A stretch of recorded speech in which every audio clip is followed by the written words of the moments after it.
eh, apa, bagaimana persetujuannya.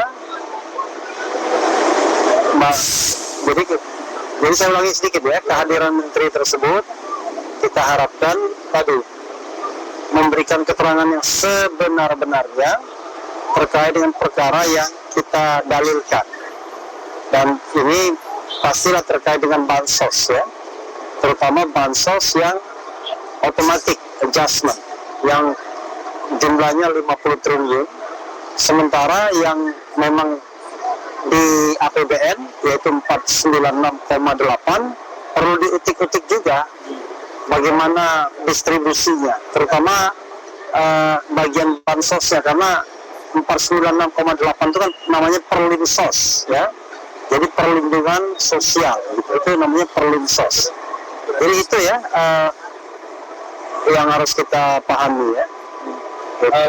Bang, ini nanti menterinya akan membantu pagi hari semua atau ada kloter-kloter seperti itu berjadwal? Oh, semua hari ini, semua diundang hari ini, dan perkiraan saya datangnya berbarengan kayak saksi. Iya, sepertinya mereka akan berbarengan karena menurut saya ya kalau tidak berbarengan kan kasihan, masa menterinya satu-satu, atau mungkin ya karena masalahnya sama ya, masalahnya sama bansos, jadi cross checknya juga gampang. Tapi tentu ini kan tidak dalam rangka mengadu domba, tapi dalam rangka memberikan keterangan yang sesungguhnya. Dan tentu saja sebagai pembantu presiden mereka akan menjaga nama presiden, tapi yang penting jangan bohong ya, jangan bohong yang penting.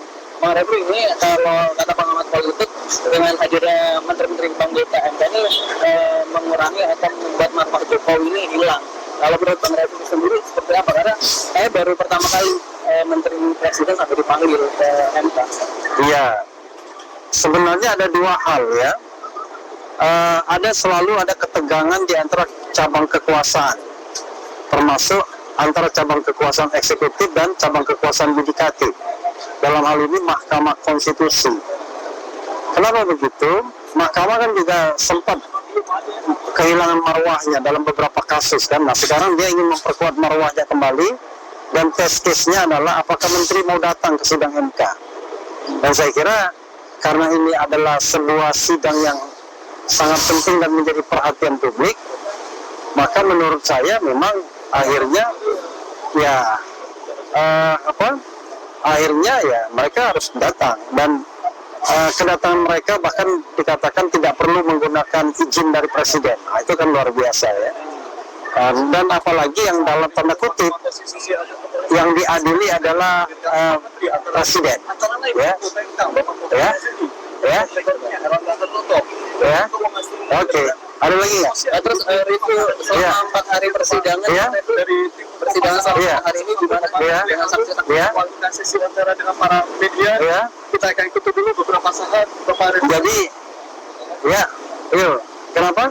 Review 4 hari sidang, baik dari saksi dari 01, 03, terus 02 dan KPU, gimana review? Enak sekali yang menanya review sidang.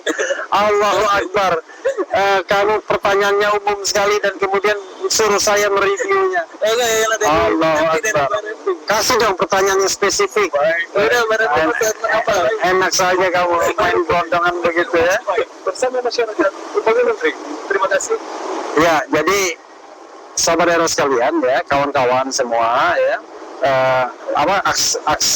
aksanism ya. Jadi kalau kita lihat saksi atau ahli yang dihadirkan, ada beberapa catatan saya. Saya ingin mencatat saksi dan ahli pihak terkait dulu.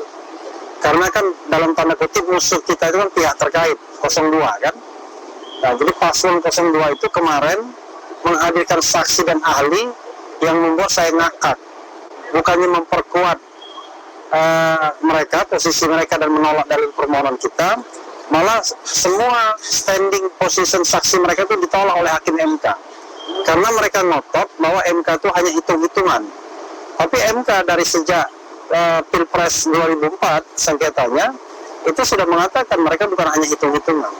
Mereka juga memeriksa aspek kualitatif. Perkara belum pernah dikabulkan itu soal lain, karena itu soal yang terkait dengan hal yang memang perlu kehati-hatian ya dalam mengabulkan permohonan, karena akan memunculkan turbulensi politik dan lain sebagainya. Tetapi tidak juga boleh alasan, kalau seandainya cukup alasan itu dikabulkan, misalnya diskualifikasi Gibran misalnya sedikitnya, ya tidak boleh juga MK kemudian dengan alasan stabilitas politik dan lain sebagainya kemudian tidak membuat putusan yang berkeadilan ya, karena selain 02 kan ada 01 dan 03.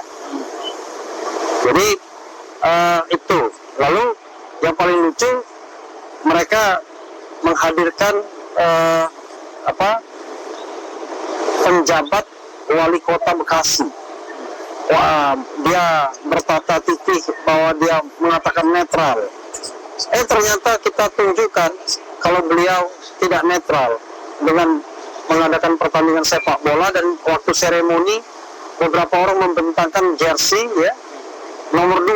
Ya ada 45 nomor 2. Kan kalau kita bicara jersey kan cuma satu doang nomor 2-nya. Dan ternyata katanya nomor 2 dibuat untuk seremoni lah. Ini kelihatan betul gitu. Jadi lalu ahli statistik ya Muhammad Kodari sama Hasan Nasri. Dari awal ya kita tidak mempercaya keahliannya. Kenapa? Lah dia orang TKN semua gimana? Hasan Nasri mengaku TKN, kemudian Kodari ketika didesak apakah dia TKN, dia bilang aktivis. Tapi ketika dikatakan GSP, yaitu dia pendiri gerakan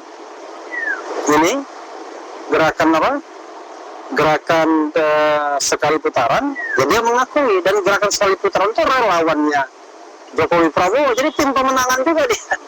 Walaupun barangkali tim pemenangan yang tidak tercatat itu soal lain ya. Oke. Berarti sebenarnya kalau momen yang paling nggak dilupakan Bang Refli selama sidang yang paling berkesan? Oh, yang paling berkesan itu betapa dalam tanda kutip ya, betapa dulunya ahli yang mereka hadirkan malah membuat hakim MK tertawa, tapi tertawa ngece itu, bukan tertawa gitu, tapi ya hiburan juga, karena mereka mengungkapkan sesuatu yang membuat MK surprise, karena putusan MK disalahkan sama mereka. Gitu. Tapi bukan putusan yang kontroversial ya, putusan soal bahwa pilkada dan pileg itu satu rezim. Gitu ya. Terakhir, seoptimis apa untuk putusan MK nanti? Optimis tidaknya itu bergantung pada paradigma hakim dan kemudian situasi sosial politik. Kalau saya katakan masalahnya hukum ANSI, kita optimis ya, paling tidak diskualifikasi Gibran, paling tidak mengintervensi. Nah ini yang perlu kita jaga bersama. Sementara kalau kita bicara tentang misalnya apakah dalil-dalil money politics, apakah dalil pansos itu terbukti atau tidak, menurut saya kita serahkan pada penilaian hakim MK. Karena kalau semata-mata mengandalkan pembuktian, yang mana bisa, karena kita hanya diberikan kesempatan 1 hari untuk membuktikan dengan jumlah saksi yang cuma 6 saja. Nah, karena itu ada yang istilahnya bahwa ini notoire fatum ya. Notoire fatum itu adalah sesuatu yang sudah ceto welo-welo, kalau bahasa Jawanya, yang sesuatu yang sudah nyata, ekspresi verbis, yang nggak perlu lagi dibuktikan. Soal pembagian bansos misalnya, ngapain lagi kita buktikan, kan sudah tersebar di mana-mana kan, gitu. Kemudian soal apa lagi? Soal misalnya yang terkait dengan putusan Gibran, ketetapan Gibran, itu sesuatu yang sudah kita ketahui. Nah, sesuatu yang kita ketahui itu menurut saya kita tidak perlu buktikan lagi, tinggal apakah hakim menilai pemilu ini curang atau tidak berdasarkan proses persidangan. Tapi kalau soal Gibran sudah jelas bahwa seharusnya dia tidak bisa mendaftar karena peraturan KPU-nya belum berubah. Oke. Bang Refli, masih sukses. Ya, oke. Oke, sudah. Masih. Apalagi masih. Panas juga ternyata ya. Bayangkan sidang seperti ini, penjagaannya luar biasa ya. Sampai kemarin ada di sini ada ini, ada apa? ada, oh itu masih ada itu yang namanya apa aja, masih ada ternyata apa amfibi apa itu ya. Nah, jadi harusnya hindarkan mahasiswa pengamannya seperti itu masuk dalam halaman MK ya, di luar halaman mestinya. Karena kesannya ada intervensi, kesannya ya, terkesan ada intervensi.